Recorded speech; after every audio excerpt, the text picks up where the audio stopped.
आज मेरे ऊपर जिम्मेदारी जो आई है मैं इसको बाखूबी निभाऊंगा और पहले से भी ज़्यादा मेहनत करके इसको निभाऊंगा मैं। तो बिल्कुल, अगर कोई राजनीतिक पार्टी ऑफर देती है कि आप हमारी पार्टी की तरफ से चुनाव लड़िए, तब क्या कुछ करेंगे आप? मेरा ऐसा कोई विचार नहीं है। इतने समय बाद आप आज प्रधान बन चुके हैं, तो आपने सोचा होगा कि अगर मैं प्रधान बन जाऊंगा तो सबसे पहले ये काम है, इसे करूंगा, तो वो कौन सा काम है? नमस्कार, हरियाणा रिपब्लिक पर आप सभी दर्शकों का एक बार फिर से स्वागत है। और आज हम मौजूद हैं पानीपत के स्काईलार्क मार्केट में, और यहाँ पर मौजूद हैं स्काईलार्क मार्केट के प्रधान सुखविंदर सिंह उर्फ हैप्पी जी, जो कि बहुत ही ज़्यादा चर्चा में रहते हैं। अपने सेवा भाव के लिए वो सामाजिक कार्यों में बढ़ चढ़कर भाग लेते हैं, और आज वो स्काईलार्क मार्केट के जो प्रधान बन चुके हैं। तो प्रधान जी, सबसे पहले तो हरियाणा रिपब्लिक पर आपका स्वागत है। धन्यवाद जी, आपका बहुत बहुत धन्यवाद यहाँ आने के लिए। तो प्रधान जी, अभी आप यहाँ के जो प्रधान बन चुके हैं मार्केट के, और हर उस दुकानदार की एक अपेक्षाएं होती हैं जो हमारा प्रधान होता है उनसे, कि जो ये प्रधान आया है ये कुछ ना कुछ मार्केट के लिए ऐसा करेगा जो कि पिछला प्रधान नहीं कर पाया था। तो अब मार्केट के लिए क्या कुछ कार्य हैं जो आप करेंगे? सबसे पहले तो ये मार्केट वालों को, स्काईलार्क मार्केट वालों को धन्यवाद देता हूँ कि उन्होंने मेरे को इस लायक समझा कि निर्विरोध निष्पक्ष मेरे को उन्होंने प्रधानी सौंपी समझो। बिल्कुल। तो ये भी है कि हमने जैसे मार्केट में बातचीत की, कई जो दुकानदार थे उनकी मांग ये थी कि मार्केट में लाइटें नहीं है, जो स्ट्रीट लाइट होती हैं, उसकी वजह से कहीं ना कहीं जो शरारती तत्व है वो रात में डेरा डाल लेते हैं। कुछ लोग आप देखते होंगे कि नशा वगैरह भी दुकान के सामने बैठकर करते हैं। कई गाड़ियां हैं जो रिपेयरिंग के लिए आती हैं और खड़ी होती है, तो कहीं ना कहीं उन्हें डर रहता है कि कोई ऐसी वारदात ना हो जाए, हमारे दुकान के आगे से चोरी जैसी वारदात है जो ना हो जाए। तो उस विषय पर आप क्या कहेंगे? देखो जी, स्ट्रीट लाइट की तो यहाँ पे बहुत ज़्यादा ज़रूरत है, क्योंकि जैसे ही रात का टाइम हो, अंधेरा हो जाता है। यहाँ शराब का ठेका भी है, तो चलता हुआ रोड भी है, जीटी रोड पास में है। यहाँ साइड में सर्कस ग्राउंड है, ये भी बिल्कुल खाली है। तो कहने का मतलब ये है कि आम आदमी जब भी यहाँ निकले, हमें तो नहीं पता कौन है। अब मार्केट में गाड़ी आई, आज ठीक नहीं हो पाई, रात को यहाँ खड़ी हो गई। जब खड़ी हो गई गाड़ी तो उसकी सेफ्टी मिस्त्री या मैकेनिक की जिम्मेवारी हो जाती है।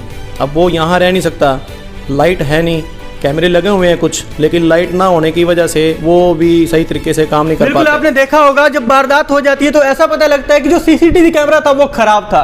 उस स्थिति में आप क्या करेंगे? क्या आप सरकार से ऐसी मांग करेंगे, या आपकी जो पूरी एसोसिएशन है मार्केट की उसकी तरफ से सीसीटीवी हर दुकान के आगे प्रोवाइड करवाएंगे? जी, मैं सरकार से यही मांग करूँगा, प्रशासन से, कि पूरी मार्केट में छोटा, जैसे बहुत ज़्यादा बड़ी मार्केट नहीं है, मार्केट छोटी है, दुकानें बहुत ज़्यादा हैं यहाँ पे, ठीक है। जीटी रोड से लेके और ये नाले की पुलिया तक, और अंदर ये 3-4 और मार्केट हैं, लगभग 250 की दुकानें हैं यहाँ पे। तो यहाँ पे कैमरा और स्ट्रीट लाइट, ये इसकी बहुत ज़्यादा ज़रूरत है। जी बिल्कुल। मार्केट के कुछ लोगों ने ये भी मांग की है कि कई जो दुकानदार हैं जिनके पास अच्छी खासी इनकम है, उन्होंने तो अपने जो पर्सनल गार्ड है वो रखे हैं अपनी दुकान की सुरक्षा के लिए। वहीं जो लोग जिनका काम काज, आपको पता है कि किसान प्रदर्शन भी है, कोरोना वायरस भी है, तो कहीं ना कहीं काम में थोड़ी मंदी का सामना करना पड़ रहा है हर व्यापारी को। तो उनके लिए क्या मार्केट एसोसिएशन एक गार्ड उपलब्ध करवाएगी जो पूरी मार्केट की सुरक्षा को देखे? जी, मार्केट में गार्ड वैसे हमने लगा रखा है, यहाँ पे गार्ड अपना पर्सनल गार्ड है। उसको ये बोला हुआ है जहाँ तक आपकी नज़र जाए, चौक पे खड़े हो, हमारी दुकान चौक पे है, उनको ये बोला हुआ है भाई इधर उधर जहाँ तक आपकी नज़र जाती है आप पूरा ध्यान रखो। अगर कोई शरारती तत्व नज़र आता है तो अपना नंबर हमने उनको दिया हुआ है। अपने राजीव मलिक जी हैं और मैं हूँ, हमने अपना नंबर दिया। अभी रात को किसी भी टाइम अगर आपको ज़रूरत पड़े गार्ड को, तो आप किसी भी टाइम फ़ोन करो, 100 नंबर पे फ़ोन करो, हमारे को फ़ोन करो। मेरा घर नज़दीक में ही है, मेरे को आने में ज़्यादा 5 मिनट लगेंगे। जी बिल्कुल। सर, हमने ऐसा भी सुना है कि जो लोग बताते हैं कि जो लोकसभा के चुनाव थे, विधानसभा के चुनाव थे, उस समय आपने जीत तोड़ मेहनत की, और जो पार्टी है सत्ता में उसे जिताने के लिए आपने जितना आपसे प्रयास हो सका किया, और पार्टी सत्ता में आ गई।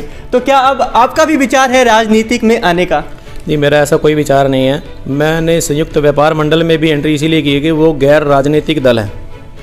तो जो बात है मेहनत की, देखो पार्टी की नीतियाँ अच्छी थी, हमने उनके साथ पूरा काम किया, दिल लगा के काम किया, पूरी टीम लगाई।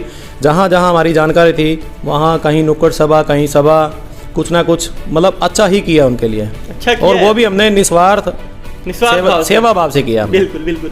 तो हैप्पी जी ये बताइए, अब आप प्रधान बन चुके हैं, सभी लोग आपसे बहुत ज्यादा खुश हैं। हमने देखा था जब आप प्रधान बने थे, जो हमारे बड़े बुजुर्ग थे वो भी हिस्सा ले रहे थे, सभी नाच गाकर जश्न मना रहे थे आपके प्रधान बनने की खुशी में। तो उन लोगों की तो बहुत सारी आपसे आकांक्षाएं अपेक्षाएं होंगी, तो अब उस पर खरा उतरना ये तो एक बहुत बड़ी जिम्मेदारी का काम है। तो कहीं ना कहीं लगता है कि अब एक बहुत बड़ी जिम्मेदारी मेरे ऊपर आ गई है, इसे किस तरीके से मैं निभाऊंगा मैं?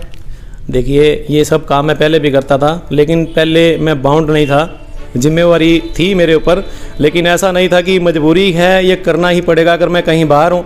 आज मेरे ऊपर जिम्मेदारी जो आई है मैं इसको बाखूबी निभाऊंगा और पहले से भी ज़्यादा मेहनत करके इसको निभाऊंगा मैं। तो बिल्कुल, अगर कोई राजनीतिक पार्टी ऑफर देती है कि आप हमारी पार्टी की तरफ से चुनाव लड़िए, तब क्या कुछ करेंगे आप? मेरा ऐसा कोई विचार नहीं है, मेरा काम है सिर्फ सेवा करना। मैं इस मार्केट के माध्यम से अपने मन को खुशी देने के लिए लोगों की सेवा करता हूँ और आगे भी करता रहूँगा। बिल्कुल, आपने इतने समय बाद आप आज प्रधान बन चुके हैं, तो आपने सोचा होगा कि अगर मैं प्रधान बन जाऊंगा तो सबसे पहले ये काम है, इसे करूंगा, तो वो कौन सा काम है? देखो, सबसे पहले तो सबसे ज़रूरी काम है यहाँ पे जो बाथरूम है ना, जो बंद पड़े हुए हैं उनको चालू करवाना, क्योंकि जो गाड़ियों के साइड में लोग खड़े होकर बाथरूम कर जाते हैं ना, वो बहुत ही, वो मिस्त्रियों को बेचारों को वहाँ खड़े होकर काम करना पड़ता है, वो हमें बिल्कुल भी अच्छा नहीं लगता। 100 प्रकार की बीमारियाँ पैदा हो सकती हैं। तो प्रशासन से सबसे पहले मैं अपील भी यही करूँगी कि जो बाथरूम यहाँ बाथरूम हैं ऑलरेडी, वहाँ पे सिर्फ कर्मचारियों को लगाया जाए और उनको चालू हालत में रखा जाए, तो ये सबसे पहली मांग होगी। एक और जो सवाल है वो सवाल हमारा भी है और हम खुद भी आए दिन देखते रहते हैं, जैसे हम मार्केट में निकलते हैं, स्काईलार्क मार्केट में, तो अतिक्रमण बहुत ही ज़्यादा है। हर दुकान के आगे जो गाड़ियाँ खड़ी रहती हैं, तो कहीं ना कहीं जो राहगीर आते जाते हैं उन्हें कठिनाई का सामना करना पड़ता है। तो उसके लिए क्या कोई पार्किंग उपलब्ध करवाई जाएगी आपकी तरफ से? देखो जी, हमने प्रशासन से ये अपील करनी है, सब इकट्ठे होकर हम प्रशासन के पास जाएंगे। ये खंडा चौक के ऊपर एक पुल के नीचे पार्किंग है, तो जो गाड़ियाँ खड़ी रहती हैं यहाँ पे, हमने कोशिश हमारी यही है कि वो पार्किंग हमारे को मिले, तो उसमें हम अपना गार्ड रखेंगे उसकी सेफ्टी के लिए। और जितनी भी कार डीलरों की जो गाड़ियाँ हैं वो सारी की सारी वहाँ पर लग जाएं, कम से कम भी आधी गाड़ियाँ आधी जगह खाली हो जाएगी, जिससे जाम की समस्या में काफ़ी सुधार होगा। बहुत बहुत धन्यवाद। तो देखा आप सबने, अभी हमारे साथ जुड़े थे स्काईलार्क मार्केट के प्रधान सुखविंदर सिंह उर्फ हैप्पी जी, जिन्होंने कहा कि अब वह पूरे जोश के साथ काम करेंगे और जो कुछ भी उनसे बनेगा वो मार्केट के लिए करेंगे। तो बने रहिए हरियाणा रिपब्लिक के साथ, देखते रहिए हरियाणा रिपब्लिक। धन्यवाद। नमस्कार दोस्तों, बुजुर्गों, आप सबका बहुत बहुत धन्यवाद। आपने स्काईलार्क मार्केट एसोसिएशन का मुझे प्रधान बनाया, आपका बहुत बहुत धन्यवाद। और नए साल के अवसर पर आपको एक शुभकामनाएं देना चाहता हूं। हैप्पी की तरफ से हैप्पी न्यू ईयर। आप सब लोगों के लिए नया साल बहुत अच्छा हो, खुशियों भरा हो, बहुत उन्नति हो, तरक्की करो। धन्यवाद। पानीपत वासियों के लिए खुशखबरी, क्रोसेप्स फिटनेस जिम आपके लिए लेकर आया है धमाका ऑफर। 15,000 में 15 महीने फिटनेस फ्रीक बनने का मौका। तो देर मत कीजिए, आज ही आइए और इस ऑफर का फायदा उठाइए।